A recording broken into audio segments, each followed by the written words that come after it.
160,000 illegal immigrants are taking our benefits on the VA side. That's probably why there's, $15 billion missing. These are the headlines that people love. I'll attach a video after this where I actually dove into this and didn't actually even post it because I just didn't want to get into that whole mess a few months ago.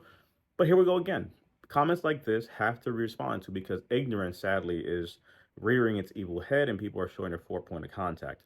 The reality is this: the agreement between ICE, the Immigration Custom Enforcement Agency, and the VA was for no more than 10 employees to help process claims of detainees and so forth, um, who were being processed through ICE. And ICE was paying for this. So, if anything, money was actually going into the system. The VA was actually getting shekels through this whole thing.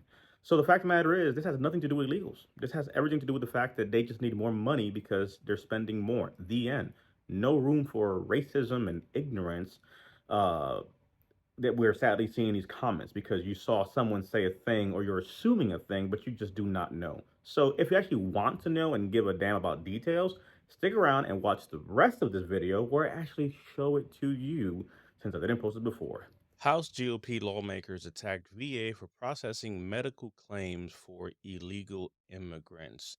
You may have seen this article in Stars and Stripes making the rounds. People are talking about it, causing some outrage. If you're prone to being triggered, maybe not the video for you. But the reality is, this is not a situation of immigrants, illegal immigrants, or any of that politics stuff. No, it's a VA conversation. So let's get right into it. We're looking at the article that came out. This is January 18. What they're looking at here, Republican lawmakers clash with the Department of Veteran Affairs leaders at a hearing on Wednesday over the VA's fee for service agreement with Immigration and Customs Enforcement, ICE, to handle medical claims of illegal immigrants in detention. Now, that automatically, for most veteran, is where people stop reading because the first thing people think is, oh, you're taking benefits from us, or you're doing something, or you're reallocating resources, and all the things that we've experienced. Hell, I gave myself about two panic attacks even reading this daggone thing and then triggered myself. But we continue. Again, you can read it on your own, Google it, find it. But the highlight parts are the ones I wanted to focus on. Rosedale said he wants to ensure that immigrants are not being prioritized over veterans by medical providers in their local communities. Detainees are getting care. ICE has an agreement with VA, and the VA in turn is handling the administrative side. That's what really it is all about. This arrangement could result in illegal immigrants receiving medical treatment before veterans do, and quite frankly, the committee says that's completely unacceptable. The VA deputy secretary responded, I don't know if that's possible. We'd have to confirm if that's the case. Of course, when you read it like that, it might seem like, oh, we can't confirm or deny. Well, it's a little more than that because that's actually not what's taking place. As you see here, they're asking questions like, can you show me what proves if they're not being in the same network? So let's say community care. I'm getting community care down the road. ICE is also using the same providers down the road. Are they prioritizing them over me? That's the gist of the conversation. The VA's revolving funds allows for fee service agreements with other federal agencies. That's the part in red I want to focus on. So this is something that happens in the government, right? ICE does this with the VA does this with different organizations. Was this, the subject of the hearing, though, mostly focused on the VA side of the house and their agreement with ICE and whether or not, again, VA is taking healthcare resources that could benefit veterans and using them for illegal immigrants. Veterans should have no questions about the ability of the VA to be there for them. Obviously, is brought up by Republican Papas. Another point down here. Question was, do you think it's fair if that's taking place, if illegal immigrants are utilizing the same community healthcare of providers that our veterans are supposed to be utilizing?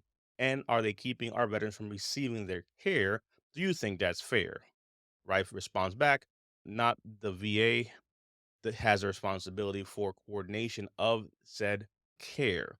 The agreement with ICE has zero impact on healthcare benefits, and they added none of the employees that have been diverted from other roles, and no resources are meant for veterans are used as part of this agreement. So they said basically about 10 VA employees are part of this conversation. ICE pays for it. Veterans benefit from the revolving funds because the VA can then reinvest the profits in technology and other services. The VA is solely responsible for the administrative task only. And he said ending the VA's agreement with ICE rather would add cost to the government to hire a private company to process the bills. So really, the VA is acting in a capacity here of processing this thing administratively. Can they confirm or deny? if some networks are being used by both for detainees and veterans. Again, they haven't ascertained that, but they're not in that part. They're just processing the administrative side. And by doing so, they actually get some money back and they can reinvest it into things that benefit us as veterans. My question is, what are those things? Because the system sure as heck ain't working and things are breaking down all the time. This is, again, obviously media spin to get attention because, again, you see this on top and you're thinking, oh no, not my benefits too. But that's not what's happening, right? It's literally an administrative thing, but again, it just goes to show how many things are happening that we are not even privy to, and these are things that have been going on for quite a bit. So just because we're reading about it now doesn't mean anything because it's been going on.